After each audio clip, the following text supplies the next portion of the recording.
മലപ്പുറം കിഴിശ്ശേരിയിൽ അസം സ്വദേശിയായ യുവാവിനെ ഓട്ടോ ഇടിച്ച് കൊലപ്പെടുത്തി. വാഹനം ഇടിച്ച് റോഡിൽ വീണ യുവാവിന്റെ ശരീരത്തിലൂടെ വീണ്ടും വാഹനം കയറ്റിയിറക്കി. പ്രതി അസം സ്വദേശിയായ ഗുൽജാർ ഹുസൈൻ പിടിയിലായിട്ടുണ്ട്. അരുൺ അമൃതനാഥ് വിവരങ്ങളുമായി നമുക്കൊപ്പം ചേരുന്നു. Arun, good morning.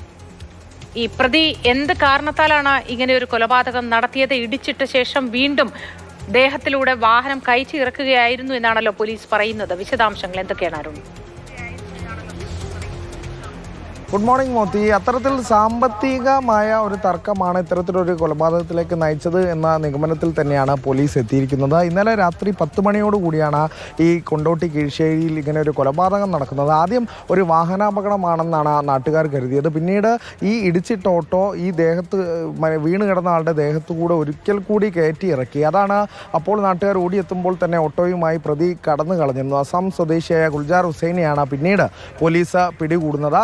അതായത് ഇവർ തമ്മിൽ ഒരു തർക്കമുണ്ടായിരുന്നു, സാമ്പത്തികത്തെ ചൊല്ലിയ ഒരു തർക്കം. അതിന് പിന്നാലെയാണ് ഇത്തരത്തിലൊരു കൊലപാതകത്തിലേക്ക് നയിച്ചതെന്ന വിവരമാണ് പോലീസ് ഈ ഘട്ടത്തിൽ എന്തായാലും നമുക്ക് ലഭ്യമാക്കുന്നത്. രാത്രി തന്നെ ഇയാൾ കടന്നു കളയുകയായിരുന്നു. അല്പസമയത്തിനകം തന്നെ പോലീസ് അന്വേഷണത്തിലൂടെ ഇയാളെ കണ്ടെത്താൻ സാധിച്ചു, പ്രതിയെ കണ്ടെത്താൻ സാധിച്ചു എന്നുള്ളതാണ്. അഖ്തർ ഇസ്ലാം എന്ന അസം സ്വദേശിയാണ് മരിച്ചത്. പ്രതി ഗുൽജാർ ഹുസൈൻ എന്ന അസം സ്വദേശി തന്നെയാണ്. ഇത്തരത്തിൽ ഉണ്ടായ ഈ നാട്ടുകാരുടെ ശ്രദ്ധയിൽപ്പെട്ടെങ്കിലും അതിനു മുമ്പേ തന്നെ പ്രതി കടന്നു കളയുകയായിരുന്നു. പിന്നീടാണ് പോലീസ് എന്തായാലും അന്വേഷണത്തിലൂടെ പ്രതിയെ പിടികൂടുന്നത്. മോത്തി. ശരി, അരുൺ അമൃതനാഥാണ് വിവരങ്ങൾ നൽകിയത്. ഏതായാലും പ്രതി പിടിയിലായിട്ടുണ്ട്.